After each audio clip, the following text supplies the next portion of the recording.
Good morning, kindergarten and grade 1. It's Christmas in May.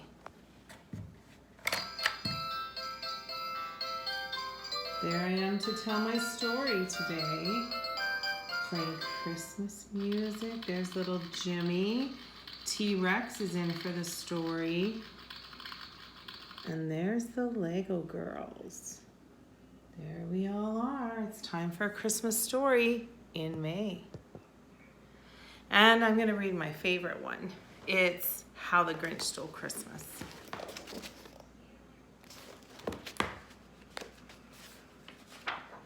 Every Who down in Whoville liked Christmas a lot.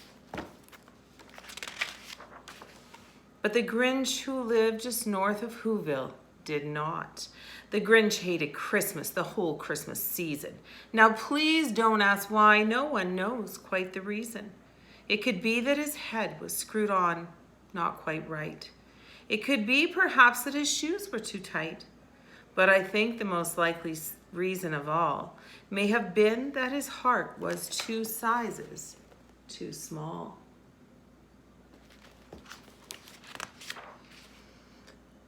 But whatever the reason, his heart or his shoes, he stood there on Christmas Eve hating the Whos, staring down from his cave with a sour, grinchy frown at the warm lighted windows below in the town.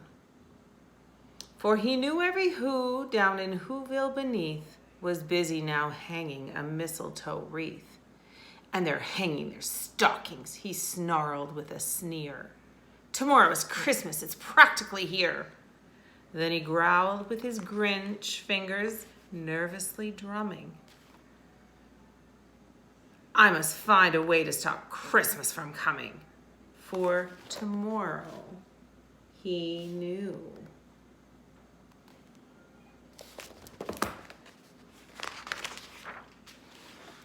All the Who girls and boys would wake bright and early.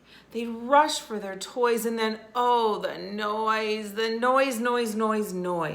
That's the one thing he hated was the noise.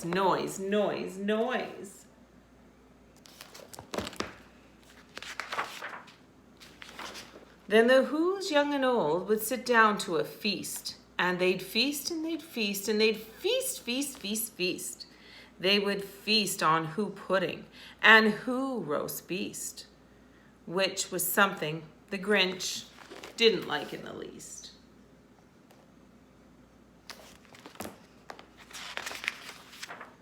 And then they do something he liked least of all. For every Who down in Whoville, the tall and the small, would stand close together with Christmas bells ringing. They'd stand hand in hand, and the Whos would start singing. And they'd sing, and they'd sing, and they'd sing. And the more the Grinch thought of the Who Christmas sing, the more the Grinch thought, I must stop the whole thing. Why, for 53 years I put up with it now. I must stop it from coming. But how? And then he got an idea, an awful idea. The Grinch got a wonderful, awful idea.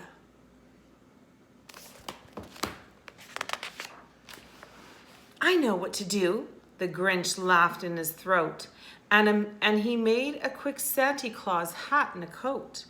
And he chuckled and clucked. What a great Grinchy trick.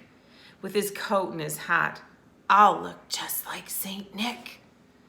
And all I need is a reindeer, the Grinch looked around. But since the reindeer were scarce, there was none to be found. Did that stop the old Grinch? Nah, the Grinch simply said, if I can't find a reindeer, I'll make one instead. So he called his dog Max. Then he took some red thread and he tied a big horn on the top of his head.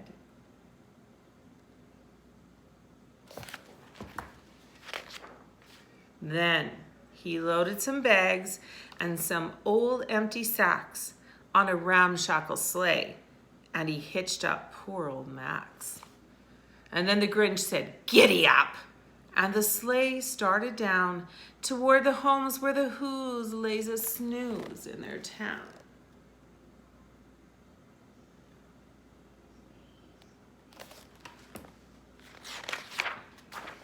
And their windows were dark, quiet snow filled the air, and the Who's were all dreaming sweet dreams without care. When he came to the first little house in the square, "This is stop number 1, the old Grinchy Claus hissed, and he climbed to the roof, empty bags in his fist.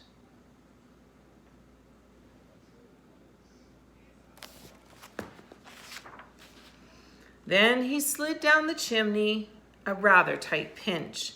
But if Santa could do it, then so could the Grinch. He got stuck only once for a moment or two. Then he stuck his head out of the fireplace flue, where the little Who stockings all hung in a row. "These stockings," he said, "they're the first thing to go."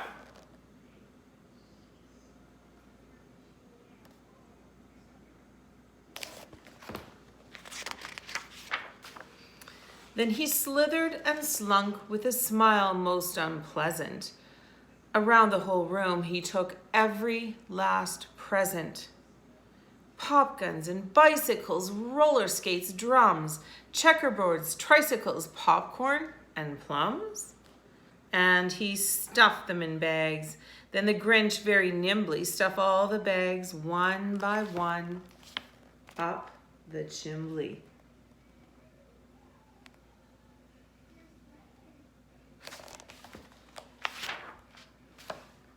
Then he slunk to the icebox. He took the Who's feast. He took the Who pudding. He took the roast beast.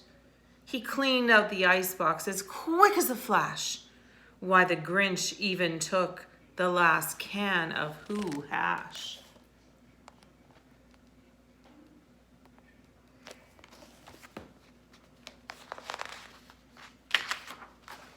Then he stuffed all the food up the chimney with glee. "And now," said the Grinch, "I'll stuff up this tree."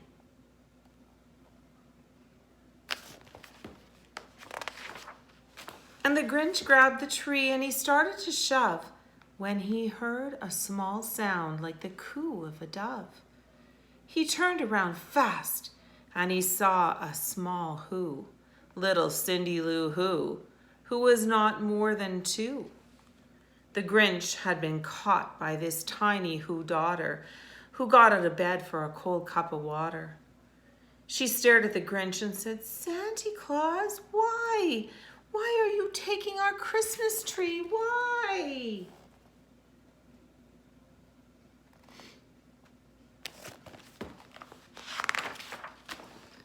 But you know that old Grinch was so smart and so slick. He thought up a lie and he thought it up quick.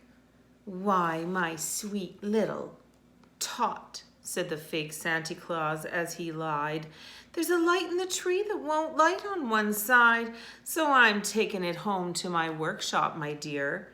I'll fix it up there, and I'll bring it back here." And his fib fooled the child, and he patted her head, and he got her a drink, and then he sent her to bed. And when Cindy Lou Who went to bed with her cup, he went to the chimney and he stuffed the tree up.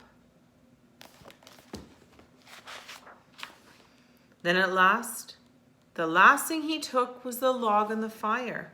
Then he went up the chimney, himself, that old liar. On their walls he left nothing but hooks and some wire, and the one speck of food that he left in the house was a crumb that was too small for even a mouse. Then he did something to the other Who's houses, leaving crumbs much too small for the other Who's mouses.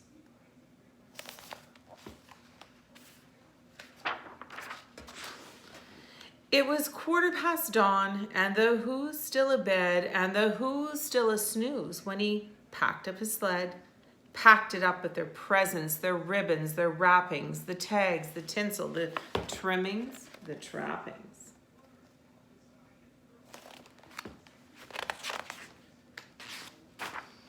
The 3,000 feet up the side of Mount Crumpet, he rode with his load to the tip-top to dump it.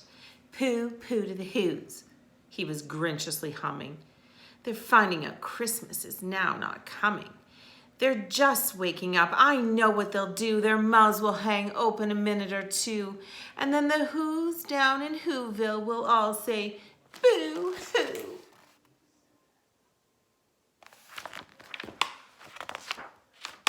That's a noise, said the Grinch, that I simply must hear. So he paused, and the Grinch put his hand to his ear. And he did hear a sound rising over the snow.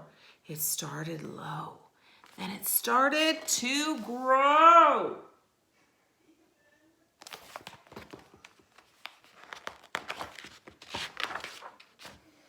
The sound wasn't sad.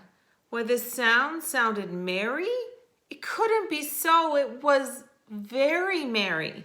He stared down at Whoville. The Grinch popped his eyes.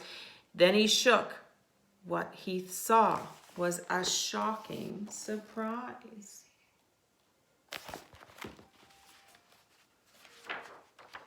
Every who down in Whoville, the tall and the small, was singing without any presents at all.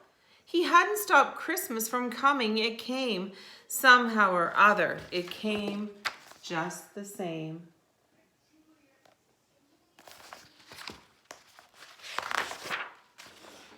And the Grinch, with his Grinch feet ice cold in the snow, stood puzzling and puzzling. How could it be so? It came without ribbons. It came without tags. It came without packages, boxes, or bags. And he puzzled 3 hours till his puzzler was sore. And then the Grinch thought of something he hadn't before. Maybe Christmas, he thought, doesn't come from a store.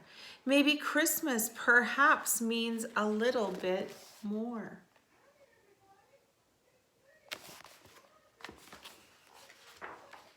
And then what happened then?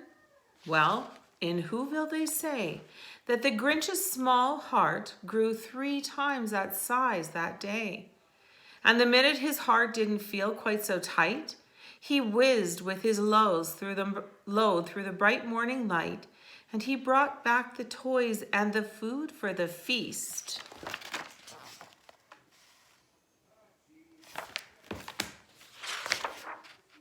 He himself, the Grinch, carved the roast beast. So I think the Grinch learned a lesson that day, that Christmas isn't just about stuff. Christmas is about people and friendship and caring, and we can even think about that in May. So I hope you have a very great May Christmas day. Talk to you soon.